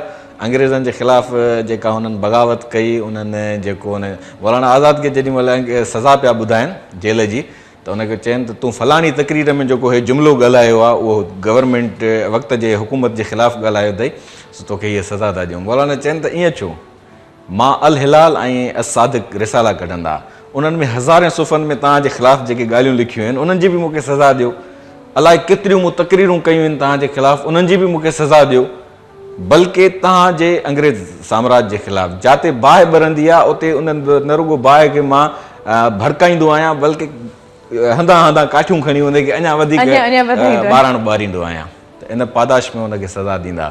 त साइण लिखियो मौलाना आज़ाद त गुबार ख़ातिर मौलाना जो न त गुबार ख़ातिर किताब जो नालो आहे। गुबार ख़ातिर जो सिंधीअ में तर्जुमो थींदो दिलि जा दूंहा। दिलि जा दूंहा न, नालो फ़ारसी आहे, उर्दू आहे फ़ारसीअ जो गादड़ न, किताब उर्दूअ में आहे, पढ़ण वटि आहे, सिंधीअ में बि तर्जुमो अची वियो आहे, तव्हां सां मां शेयर कंदुमि, पढ़िजो इंशाअल्लाह। त उन में लिखियो अथनि त जॾहिं मां पढ़ण जी आई मूं वटि, ऐं मूंखे जेल में वठी वञण जे लाइ उते पंहिंजो आया पंहिंजो सरकार जा माण्हू, त परेशान थी वई, हीसजी वई। त मूं ॿियो कुझु बि कोन कयो, सिर्फ़ु नज़रुनि तुर्शी इन तिखी नज़र सां हुनखे ॾिसी निगाहुनि निगाहुनि में हुनखे महसूसु करायो त हीउ सिलसिलो मुंहिंजी ज़िंदगीअ जो अणटर हिसो आहे। तूं हिन ते नाराज़ थी थिए, तूं मूंसां ज़िंदगी कीअं गुज़ारींदी? चई जॾहिं मां 3 साल सज़ा काटे वापसि आयुमि, उन खां पोइ ॿिए दफ़े जॾहिं मूंखे वठण ईंदा त मुंहिंजे लाइ कपिड़ा लटा जेल जा ठहिया पिया हूंदा, उहो खणी मूंखे अलविदा करणु ईंदी। इहा मिज़ाज शुनासी हुई। त इन मिज़ाज शुनासीअ जे हवाले सां तव्हां जेके औरत जी हसासियत आहे उनखे मां ॾाढो फील कयो आहे, छो त मां बाबा ऐं अम्मा में मोहबत जो अंसर बि ॾिठो, चपकलश जो अंसर बि ॾिठो, उन्हनि जी वेड़ बि ॾिठी ऐं उन्हनि जी मिज़ाज शुनासी बि ॾिठी। छो त अम्मा बाबा जी मिज़ाज शुनासी हुनखे जेका शइ खपंदी उहा मुयसरु हूंदी हुनजे घुरण खां अॻु में। त तव्हां बि असां ॻाल्हियूं नोट कयूंसीं। बहरहाल इन हवाले सां इहे जेकी मुंहिंजी हसासियत जी जो इज़हार आहे उहो इन्हनि औरत जे 6 किताबनि में मौजूदु आहे। ॿिया जेके किताब आहिनि मुख़्तलिफ़ मूं कुझु तर्जुमा कया आहिनि। शख़्सियतुनि ते मूं घणो कमु कयो आहे। शख़्सियतुनि मां जेका असांजे सोसाइटीअ जी वॾी शख़्सियत जेका मुंहिंजे नज़र मां गुज़री उहो साईं मोहम्मद शाह अमरोटी। उहे बि उन्हनि जो हिकिड़ो डिघो तारीख़ जो सिलसिलो आहे। साईं ताज मोहम्मद शाह अमरोटी मौलाना आज़ाद जा साथी हुया। साईं मोहम्मद शाह अमरोटी वरी पंहिंजे ज़माने में जेका आमरीयत असां वटि हुई, मुल्क ठही चुको, बरे सग़ीर तक़सीम थी चुको, MRD में उन्हनि जो जेको किरदारु आहे, मुज़ाहमती किरदारु उन्हनि ते मूं तक़रीबन 800 सुफ़नि ते उन्हनि ते मुंहिंजो किताबु लिखियलु आहे, जंहिंमें सिंध जी सियासी तारीख़ जेका आहे 1 यूनिट खां वठी अॼु ताईं मूं सहीण जेको अॼु ताईं न बल्कि 1987 ताईं, 1987 में साईं अमरोटीअ जी वफ़ात थी आहे।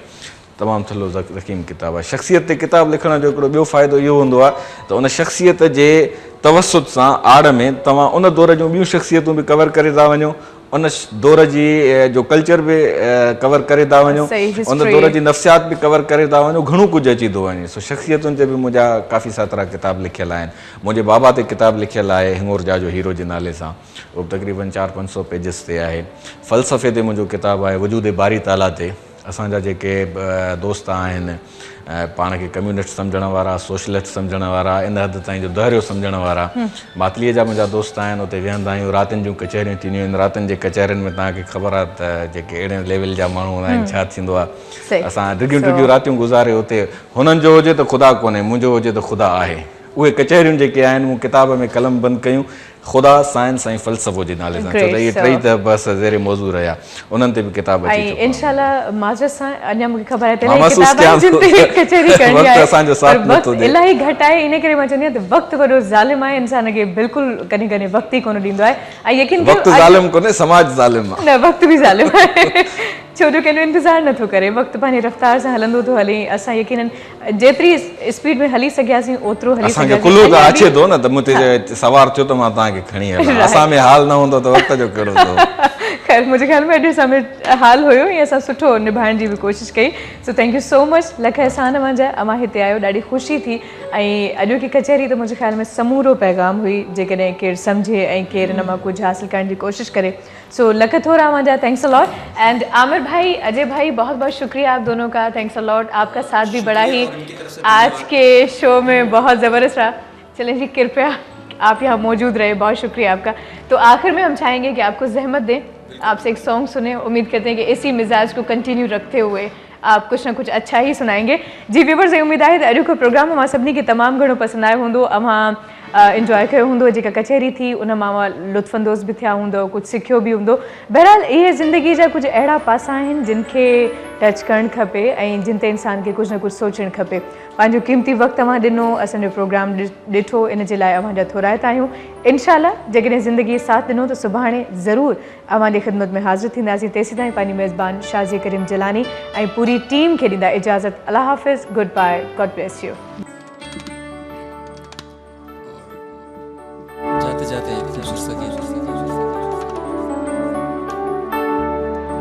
जिंदगी कुछ भी नहीं, तेरी मेरी कहानी है।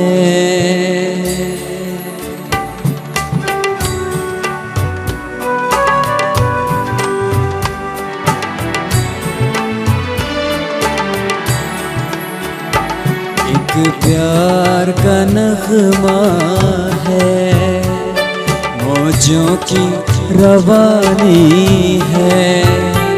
एक प्यार का नग़्मा है, मौजों की रवानी है।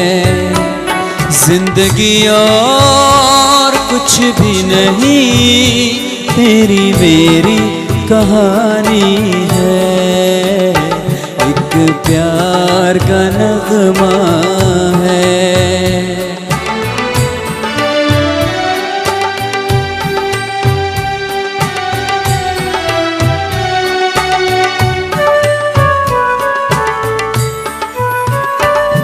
कुछ पाकर खोना है, कुछ खोकर पाना है।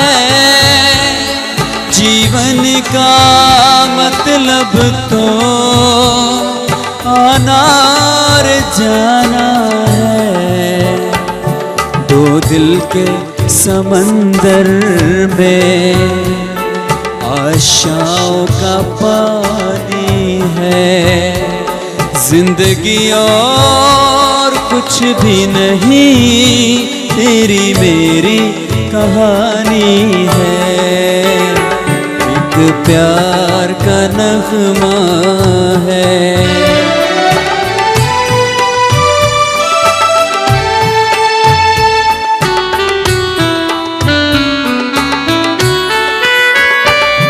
तू धार है नदिया की, मैं तेरा किनारा हूँ, तू मेरा सहारा है, मैं तेरा सहारा हूँ। वो पल के जीवन से एक उम्र चुरानी है, जिंदगी और कुछ भी नहीं, तेरी मेरी कहानी है।